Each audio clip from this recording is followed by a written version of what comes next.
dito sa ali na to kung ano bang pinagkakaabalahan ngayon nitong si Stella Kimbo. Kasi medyo nananahimik ho ngayon itong si Teacher Stella eh. Na-curious tayo. Ano ho kayang ginagawang paghahanda nitong si Stella Kimbo diyan sa pagpapatawag sa kanya na yan ng Korte Suprema? Tayo ho'y nagulantang sa ating nakita. Mantakin nyo yun, talagang nagulat ho tayo eh. Sabi ko, ano kayang ginagawa nito? Siyempre, eleksyon. Natural, mangangampanya yan. Pero sa kanyang pangangampanya, dito ho tayo nabilib.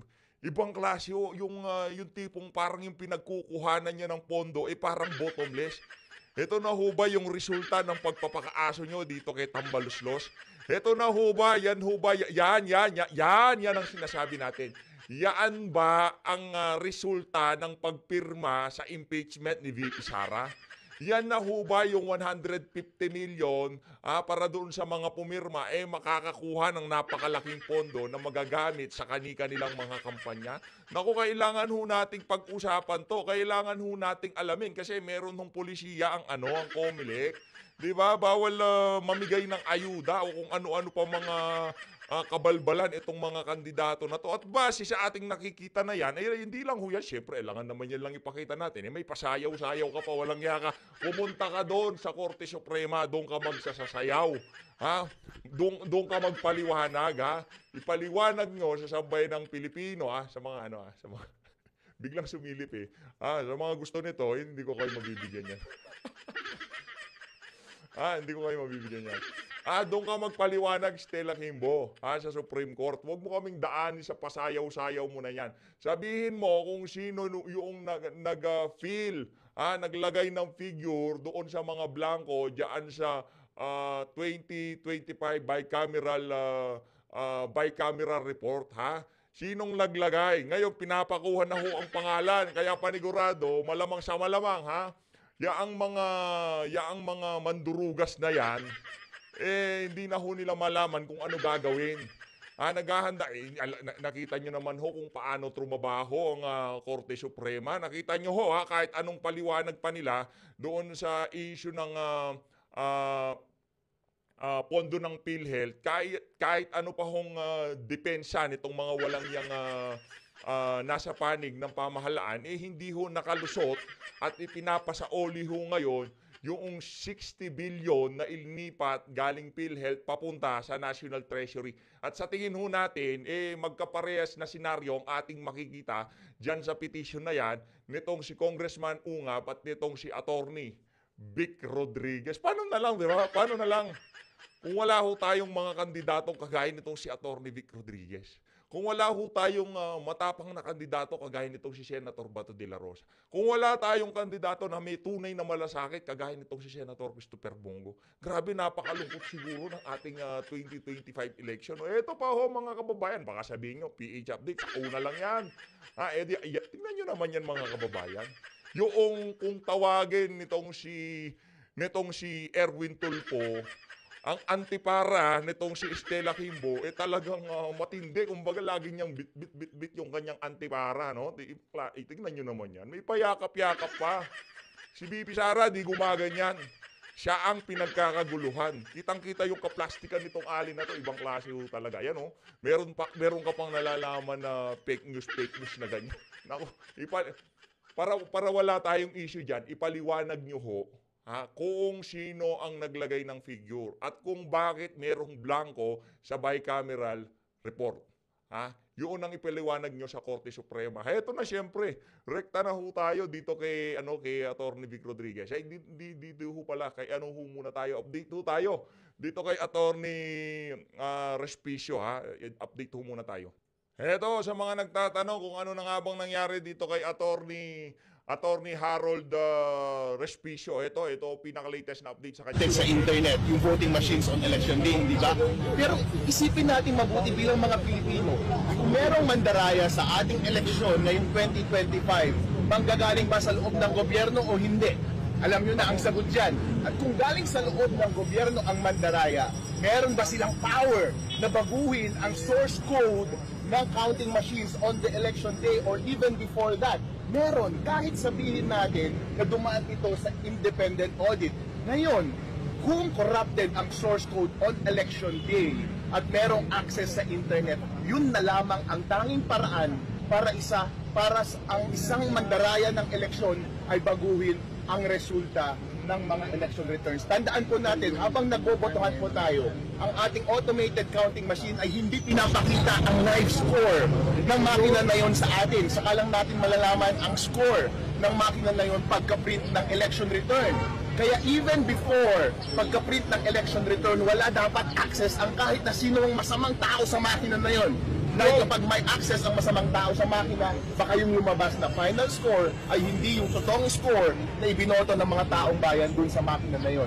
Kaya ang suggestion Ibig sabihin, yung mga pumipigil dyan sa mga gustong mangyari nitong si Attorney Harold Respicio, malamang sa malamang yung mga masasamang tao na nagtatangka na pinagpaplanuhan itong 2025 midterm election, di ho kaya konektado diyan sa mga nagpapakulong, nagsasampa ng kaso dito kay Attorney Respicio. Kasi nabisto ho sila Kumbaga, booking ho sila, ika nga.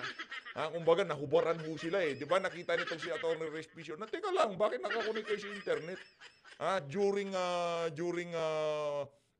election period, yung pagpapasok ng balota, konektado sa internet. Aba, hindi pwede yan.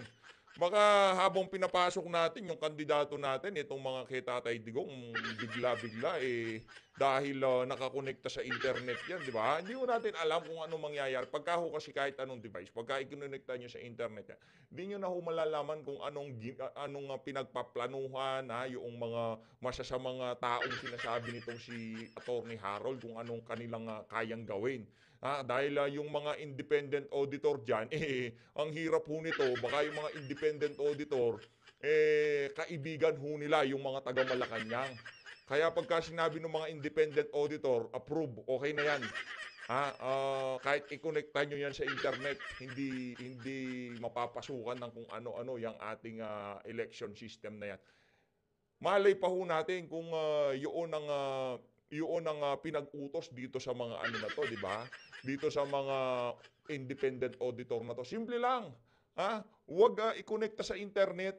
Yun pa nga, kahit nga hindi nakakonekta sa internet yan, medyo diskumpiyado ho tayo kasi hindi naman ho talaga ipinapaliwanag sa ating mga kababayan kung paano yung prosesong gagawin. Basta, yan, shade nyo lang yung bilog-bilog na korteng itlog, tapos ipakain nyo dyan sa ano na yan, sa makina na yan. Ayun na, nakaboto na kayo. Anong katibay namin? Yung lumabas na imprentang resibo na ibibigay sa amin? Kahit nabigyan ho kayo nun, hindi pa rin ho tayo sigurado. Kasi makina nga yan Paano yung pag-imprenta, iba naman doon sa pag-count doon sa mismong makina, di ba? Hindi ho tayo sigurado kasi hindi naman ho pinapaliwanag. Basta, tinitake lang ho natin yung kanilang mga salita na yun ang gagawin ng makina. Pero sa katotohanan ho niyan, hindi naman ho talaga natin malalaman kung saan napunta yung mga boto natin. Tama, mali. Sige nga, sa paano yung bigyan nyo nga ako ng pruweba na talagang nabilang yung mga boto natin dyan sa dyan sa automated election na yan. Di ko tayo sigurado kahit nga doon sa Smartmatic. Kung 10 beses natin ginamit yung makina na yan, 10 beses nagkaroon ng mga aligasyon ng pandaraya dyan sa mga makina na yan. Ngayon, ano ho ang kasiguraduhan natin na hindi mauulit yung mga kapalpakan na nangyari sa mga nakalipas na panahon ng ginamit natin yung automated election na yan. Kumbaga, boboto ka kasi kailangan mo lang bumoto. Pero kung nabilang ang boto mo, hindi mo tayo sigurado doon. Hindi naman sa hindi naman natin alam yung proseso, basta alam natin, ipapasok mo dyan, isi-shade mo, bibigyan ka ng resibo. Yung resibo na yun, yun yung binigay sa'yo. Talagang habang naboto, nabilang yung botong ilinagay mo sa balota mo. Nakuha niyo ba ibig ko sabihin? Yung nga hong kay Attorney Respicio, internet connection lang Yung sa atin, extreme. Talagang di ho tayo sigurado kung totoo nga ba yung sa resibo at yung pagbilang sa makina. Kasi doon sa makina, hindi na ho natin malaman kung anong nangyayari doon sa source code na yun. Diba?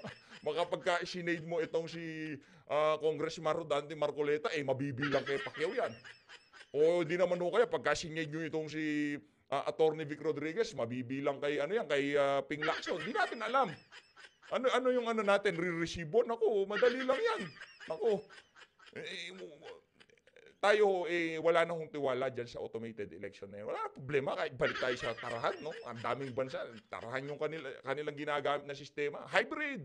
Option ko lamang is, i-print natin yung election return na walang connection sa internet para yung lumabas na election ng return ay yung totoong boto ng taong bayan. Pag hawak na ng mga watcher yung election return, malamang yung counting machine, pwede mo lang i-connect sa internet at ipasa nila yung final score na yon doon sa servers ng COMELEC. Malamang hindi na magkakaiba yung hawak ng mga watcher at yung servers ng COMELEC. Yun lang, Chairman George Garcia, huwag natin i-connect sa internet yung automated counting machines bago at habang nagpiprint ng election returns. Sir, yung per se, yung paggamit ng automated counting machine, hindi ko kayo tutol doon. Hindi ako tutol doon, sir. As a matter of fact, bilang mga eksperto ng IT, lahat po tayo ay magsama-sama dito sa exercise na to, election. Lahat po tayo ay may obserbasyon na kahinaan sa ating sistema. Hindi natin mape-perfect ito, pero kamalian na mangyayari. Pero sa lahat ng naobserbahan natin, na kahinaan na pwede natin itama, pwede itama natin. Kasi wala namang mawawala sa atin eh. Pareho lang tayo, Chairman George Garcia, na ang hangarin ay palakasin at patatagin ang integridad ng eleksyon natin ngayong 2025. Walang mawawala sa atin. Magsama-sama po tayo. Ang tanging nakapagtataka lang, ayoko lang magkalat ng, alam mo, ng mga intriga, bakit ayaw ninyong gawin? So, attorney, ibig sabihin ba nito, hindi pa ganun ka... Grabe. Ano si attorney? Biglang sikat itong si attorney. Attorney, ha? Nakita ko yung YT channel mo, eh. Makikita nyo rin ho yan. Pero kahit ano pa naman yan, valid naman ho kasi yung punto niya na i-release niya. Kaya ho natin siya pinipicture dito. Kaya natin pinapakinggan yung mga sinasabi niya. Valid naman ho talaga yan. Dapat hindi nakakonekta sa internet. Pag magta-transmit na ng mga election return, papunta dito sa mga presinto, papunta sa municipality o dun sa mga kung saang-saang server man yan, bago yon dapat di nga naman nakakonekta sa internet. Chairman George. Solid yung teknolohiya ng Miro Systems para maiwasan ng ganitong klaseng maaaring pandaraya sa mismong araw ng election. Hindi lang Miro Systems. Actually, kapag pinag-uusapan natin ang security ng mga computer systems, kailangan meron talagang control, hindi lang sa loob ng makina, pati sa surrounding ng makina. At ang number one responsibility ngayon ay nasa COMELEC. Ina-acknowledge natin na yung loob ng makina, yung source code, maaaring hindi natin yun masecure ng 100%. Pero meron kang magagawa sa labas ng makina para hindi ma-take advantage yung vulnerability na yun sa loob ng makina. Kaya nasa COMELEC ngayon, COMELEC, kahit hindi ka IT, kahit hindi ikaw yung nag-develop ng Miro Systems, ang gawin mo lang is huwag mo i-connect sa internet para hindi ma-take advantage yung vulnerability ng automated counting machine. Sir, mag-iba lang ko. Saka kahit ipaliwanag ho sa mga ordinaryong Pilipino na yung talagang proseso kung paano nabibilang ang boto, siguro okay lang naman ho yun, no? Para talagang confident ka bilang botante na talagang yung ipinasok mo, yun ang binasa ng makina. Kasi hindi ho natin. So sinasabi lang, yan, shade mo yan, ipasok mo, resibo, yun na yun. Wala na ho. Wala ka nang panghahawakan. Di kagaya ng pagka ikaw, sinulat mo yung pangalan o isinade mo yan. Tapos nagkatarahan dyan, yung mga watcher nakatingin doon sa binabasang pangalan kung kanino yan. Di ba? Hindi ka pwedeng pagka yan, Marcoleta, hindi mo pwedeng itawag na Pacquiao yan. Pagka yan, Rodriguez, hindi mo pwedeng itawag na Villar yan. Di ba? Ganun kasi yun tayo mas gusto natin. Matagal nga lang pero sigurado. Yung hindi ka pwede basta-basta mandaya dyan, no? Kasi yung bilangan, barangay level Kumbaga yung mga magkakakilala dyan di ba? Matagal nga lang. Yun nga lang matagal. At siguro mas magastos yun pati sa mga kandidato dahil marami kang babayaran, di kagaya dito sa automated. Isang watcher lang, di ba? O doon medyo magastos yun pero mas sigurado. Tsaka yung tiwala ng ating mga kababayan nandyan. Ito na ho. Punta na ho tayo dito kay Attorney Vic dito sa interview niya sa diyan sa SMNI, pakinggan ho natin 'tong mga kababayan. Dito. Gandang gabi sa lahat ng nanonood at sumusubaybay sa inyong programa. Maraming salamat sa inyong muling pag-imbita sa akin. Sir, kamusta po ang mga ganap sa loob ng Korte Suprema? Take us back inside. At anong atmosphere, sir? Kaharap po ang mga justices ng Supreme Court.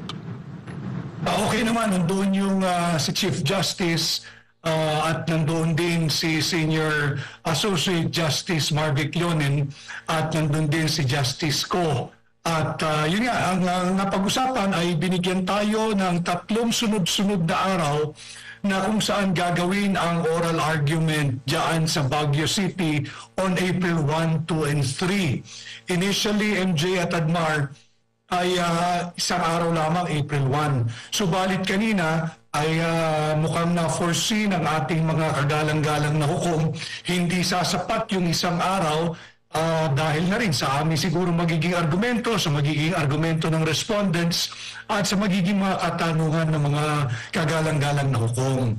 At ganoon din, ipinag-utos ang presensya at kinakailangan na magpakita yung congresswoman ng Marikina, yung chairman ngayon ng Committee on Appropriation na si Congresswoman Stella Kimbo. At ganoon din, pinag-utos na dapat naroon din ang mga kawani ng Senado at ng mababang kapulungan ng miyembro ng Technical Working Group. At ito'y mahalaga sapagkat matatanda ninyo, nung una'y tinanggi nila ng may blanco sa Bicameral Conference Committee report. Subalit nung hindi na nila maitanggi, inamin nila na may blanco at ang itinuturo ay ministerial duty na lamang daw ang natitira. Kaya hinayaan na lamang sa mga miyembro ng Technical Working Group ng Senado at mababang kapulungan ang pag-fill up ng 28 na blanks na nagkakalaga ng higit kumulang ay 241 billion pesos. Sir, basing on the body language ng mga kagalang-galang na hukom, do you see na itong mga development ngayon, isa rin po sila sa mga nagkaka-interest na ito po'y malinawan, itong issue na to? I think to be fair to everyone, even most especially to the honorable justices, I think lahat ng Pilipino na nakakaltasan tuwing kinsenas at katapusan sa kanilang sahod bago pa nila ito nahahawakan dahil nga mandatory members at may mandatory contribution sa PhilHealth ay interesado sapagkat sinasabi na yung mandatory deduction na yan sa ating mga sahod ay inilalagak para pondohan yung PhilHealth tapos binigyan ng zero funding for 2025. Siyempre, MJ, kahit kayo ni Admar, magtatanong, nasaan yung binabawas sa amin tuwing kinsenas at katapusan? Akala ko ba mapupunta sa PhilHealth? Bakit zero funding ang PhilHealth ngayong 2025? Opo, Pasensya na kayo sa aking boses ako'y medyo paus na at medyo hindi maganda ang aking karamdaman. Opo. Attorney Vic, noong nakarang araw, nagkaroon din ng mahabang oral arguments kaugnay naman sa issue sa PhilHealth. Itong mga issue na to, Attorney, ay magkakaugnay at number one concerning dito, lalo na yung mga maraming na indirect contributors ng PhilHealth at may kaugnayan pa rin sa issue niyo pong sinusulong, ito pong report, sir. Tama yun. Ito yung interes ng ordinaryong Pilipino at ordinaryong manggagawa. Bukod doon sa zero funding or defunded ng PhilHealth for 2025, yun nga yung ating isa pang malaking question. Paano nakapagpasa ng taunang budget kung maraming blanco sa Bicameral Conference Committee report? Di na nila matatanggihan dahil inamin na nila na lumabas din yan, I think, sa inyong programa, sa inyong news outfit, lumabas din yan sa iba pang news outfit na inamin nilang may blanco. At ang pinakadepensa nga nila, ministerial duty raw. Ministerial duty, yung 241 billion pesos na blanco. Kaya daw pinagkatiwala na lang nila sa mga miyembro ng Technical Working Group na empleyado ng Senado at mababang kapulungan. Ito na rin ang naging kadahilanan, I think, kung bakit require o pinag-utos ng Korte Suprema na dapat ay naroroon ang lahat ng miyembro ng Technical Working Group na empleyado ng Senado at ng mababang kapulungan at bahagi ng Finance Committee on the part of the Senate at ng Committee on Appropriations on the part of the House. Sir, nung nakaraan ay di ba hinahanap yung original na GAB at enrolled bill ng Supreme Court. Ito ba naipresenta na, sir? nagdala sila ng kopya kanina. Subalit dapat yan ay ibinigay nila nung sila'y nag-file ng kanilang comment. So the lawyers of us petitioners manifested before the Honorable Supreme Court that we have yet to receive a copy of the enrolled bill, the original copy of the enrolled bill, and the General Appropriations Bill. So kanina lang namin nakuha at dalawang kahon yung enrolled bill, dalawang kahon din yung General Appropriations Bill. So bukas ay aming examine at we'll go through the documents at ikukumpara doon sa naka-file sa nahawak naming kopya. Kung ito ba'y pareho at iahambing din natin ito sa Bicameral Conference Committee report na blanco. Sapagkat MJ, kung yung sinumiti nilang enrolled bill ay mayroong halaga, yung mga blanco, lalong titinin yung katanungan. Sino ang naglagay ng halaga sa mga blanco? At pag na-identify na yan, meron ba silang authority? At kung sasabihin nilang meron silang authority, sino ang nagbigay sa kanila ng authority o kapangyarihan na punan yung mga blanco? Sapagkat sa aming pag-aaral at pagsusuri, tapos na yung budget process cycle kapag ikay nag-file na ng final approved, ratified, and signed Bicameral Conference Committee report dyan sa tinatawag na House of Representatives Bills and Index Surveys. Pag na-file mo na dyan, wala nang galawan, wala nang burahan, wala nang amendments. Ang natatanging gagawin na lamang ay printing ng enrolled bill. Kaya dyan namin ihambing, yan ang halaga o value sa amin. Kaya hiningi namin yung kopya ng enrolled bill at saka nitong General Appropriations Bill. Opo, sir, may mga lumalabas kasing report na humingi sila ng extension to produce yung original GAB at enrolled bill. Totoo ba ito, sir, sa inyong pagkakalam? Humingi sila ng extension. They filed the extension Friday afternoon, late afternoon of Friday, just before the following Monday's deadline. So humingi sila ng extension of time na mag-file ng comment. And pinagbigyan naman sila ng Korte Suprema. So late sila nakapag-file. So yung submission, binigyan uli sila ng 5 days ng korte for both parties, for us and the respondents. Subalit humingi sila ng another extension of 5 days. So 10 days ang ibinigay for both parties, sa petitioner sa amin at sa respondents para magsumiti ng mga additional documentation or until March 15. Opo, sir, bago lang sa point na bar, may mga nagtatanong kasi, lalo na sa ating mga kababayan dyan sa Hong Kong. Nanonood sila ng live. Na-mention daw po ba yung pangalang Speaker Martin Romualdez kanina?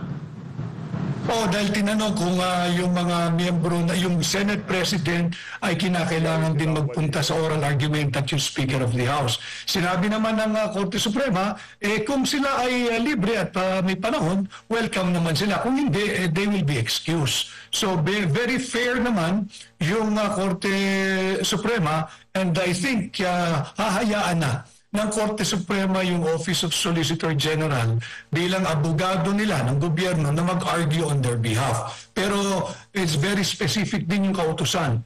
Dapat magpunta doon si Marikina Congresswoman Stella Kimbo at yung kanyang mga itinuturong miyembro ng Technical Working Group ng Senado at ng mababang kapulungan dahil yun ang kanyang itinuro na ipinagkatiwala na raw nila ang paglagay ng halaga dyan sa mga blanco sa Bicameral Conference Committee report.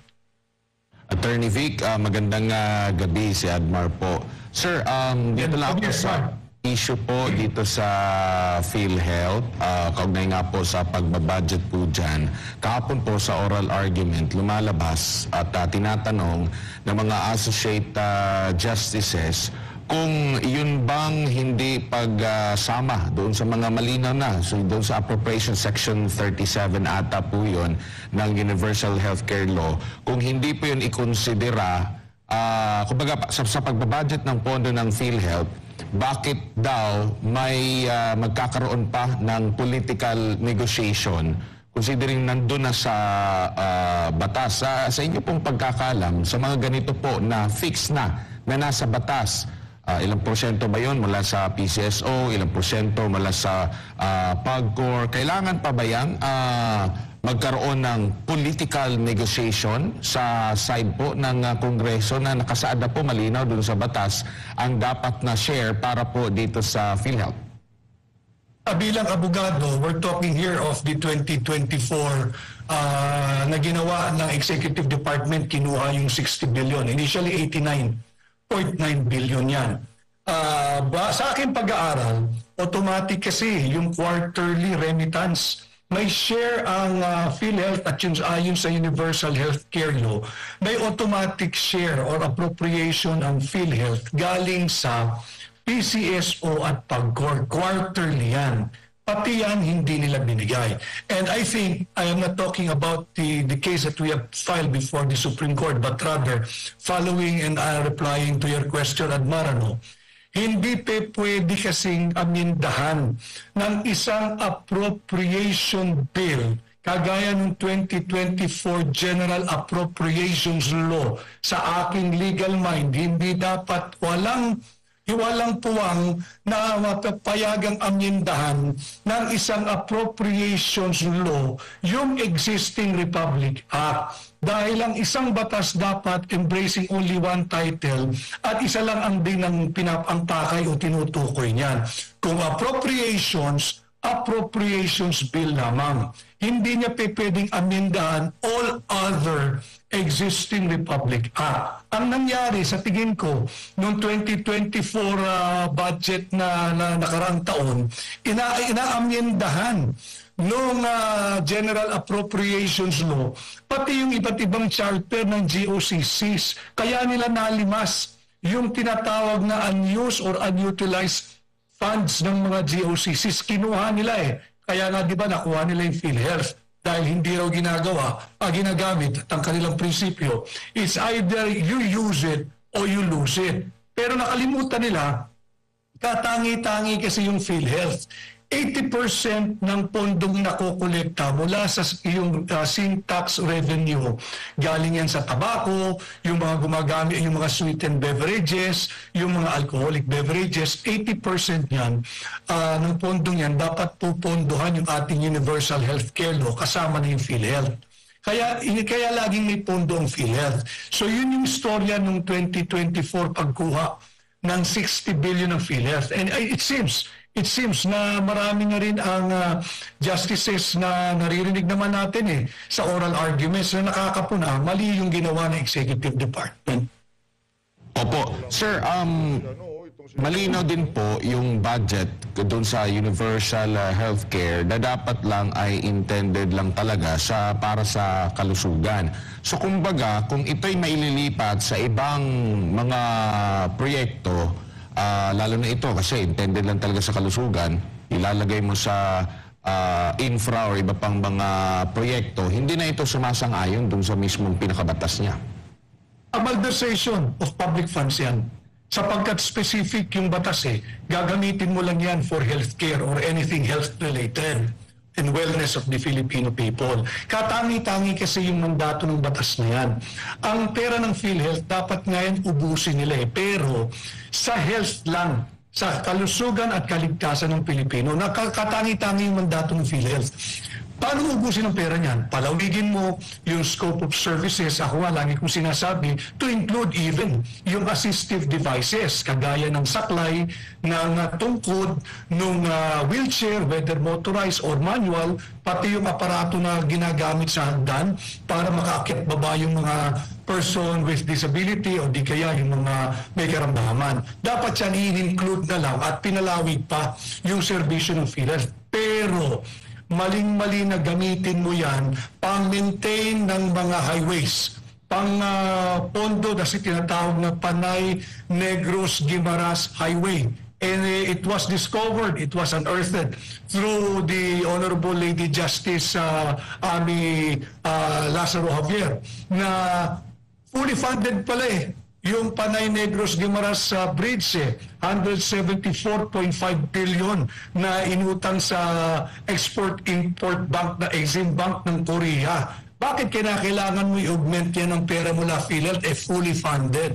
Tapos meron pang augmentation funding from 22, if I'm not mistaken, 22, 23, and 24 General Appropriations Law. Opo, and dito po sa pagbabudget sa pondo ng PhilHealth, bigyan lang natin ng diin kasi hindi lang ito galing sa, kasi may part dito na galing sa appropriation or galing sa pondo mula sa government, paglalaanan po nila, which is yan yung mga tax ng mga tao, no, ng publiko. Maliban pa dyan, nagbabayad pa si publiko, ang taong bayan, mula doon sa kanyang sinasahod, so doble yung nakukuha sa kanya. Nagbabayad siya ng tax, meron din siya binabayaran na kanyang contributions. Tapos, ganito lang yung kanilang maririnig na ang akala nila, meron pang viral ngayon, sinare din ito sa Facebook page ni Senador Bongo, na dismayado sila dahil may patakaran doon na hindi covered sa PhilHealth yung kanilang bayarin. No, talagang since sinabi pa niya since 2004 nagbabayad sila tapos ganito lang ang kumbaga grabe ang epekto nito sa taong bayan pag laging naririnig natin itong mga ganitong klase ng kontrobersya, Atty. Vic. Talagang nakakasama ng loob, lalo na sa ordinaryong manggagawa. Dahil titingnan mo, Admar, sabi ko nga hindi pa nahihipo ng mga manggagawa yung kanilang pinaghirapan ng kinsenas at katapusan na ibawas na yung sinasabing mandatory contribution sa PhilHealth. Ngayon kinuha mo, hindi ba estafa yun? Tama si Pangulong Duterte. Pag kinuha mo yung pera ng pribado at sinabi mo na ito'y kinukuha ko dahil ito yung iyong mandatory contribution sa PhilHealth, tapos kukunin ng gobyerno, gagamitin mo para sa pang-maintain ng kalsada o pang-fund ng fully funded na Panay Negros Guimaras sa bridge, estafa tawag dyan doon sa pribado. It's so difficult to determine with particularity kung yung 60 billion bang nakuha nila, yun lang ang subsidy ng gobyerno dahil nag-commingle na yung private and public funds How now do they ascertain na yung 60 billion na yan ay pera ng gobyerno? Paano mo masasabing walang pera ng pribado dyan? In the same vein, bakit mo ngayon siniro ang PhilHealth for 2025? Nasaan yung galing sa mandatory contribution ng nagtatrabaho sa pribado? Pera ng pribado yan, walang pakialam ng gobyerno dyan. Yan ay contribution ng mga nasa private sector. It should go straight to the PhilHealth. Kaya imposibleng zero funding ang dapat nakuha ng PhilHealth for 2025. At yung sinasabi nilang maraming pondo at hindi nagagamit, then the problem is in the management. Kung hindi ginagamit, unutilize yung maraming pondo, get rid of the entire board, get rid of the entire management. Ito yung matagal ko nang sinasabi. Bakit mo pahirapan yung Pilipino, ang sablay yung mga appointees mo? Dapat ang palitan mo yung board. Remember, there was even a story, I'm just not sure now, if the Private Hospital Association of the Philippines Incorporated o yung PAPI or FAPI, meron itong collectible na 4.5 billion pesos Kagaya nun, may collectible ka ng 4.5 billion pesos. If indeed it's true that you have so much money like 600 million pesos unutilized, bakit hindi nila binabayaran yung kahit paunti-unti yung pera ng 600 million or 600 billion? Bakit hindi nila ibayaran yung matagal ng standing obligation? Yan yung mga katanungan na, well, closely intertwined talaga. Yung petition na i-file regarding the 2024 PhilHealth issue at yung aming ikinaso ngayon na tungkol naman sa 2025 General Appropriations Law. Opo, attorney, habang nakikinig ako doon sa mismong oral argument po, kapansin-pansin parang pasan ang daigdig, pasan niya ang daigdig ng mga nagsasagot mula sa PhilHealth. Pero mapapansin mo na parang dinidepensa niya pati na rin yung sa Congress. When in fact, sila naman yung nasa Congress, yung may last say. Kumbaga, meron silang proposal, tapos nababanggit niya yung political negotiation. So, maaring mabawasan pa rin, pero parang sila yung nasa hot seat ngayon, at itong mga nasa Congress ay hindi nga, di ba, kasi ang sumasagot sa kanila dalawang Soljan, yung abogado ng gobyerno, na ngayon, ang gusto rin ng ating mga kababayan na hindi lamang itong magkaroon ng desisyon ng korte rito, halimbawa, paboran yung mga petitioner, kundi dapat meron din talagang mapanagot. Merong follow-up na pagkakaso din kung may mga nalabag. Kasi hindi basta-basta itong mga nagawa kung totoo man, lalo na sa pera ng taong bayan na bilyon-bilyong piso ito. Kung tutusin, mas malaki pa nga ito kumpara doon sa lagi nilang inakusa sa pangalawang Pangulo na 128 million ba yun? Kumpara dito na bilyon-bilyon po ang pinag-uusapan, attorney. Tama yun. Antayin lang natin na magdesisyon ng Korte Suprema sa parehong kaso yung ikinaso nung sa 2024 pagkuha nung 60 billion pesos pera ng PhilHealth at itong 2025 issue natin sa constitutionality ng General Appropriations Law.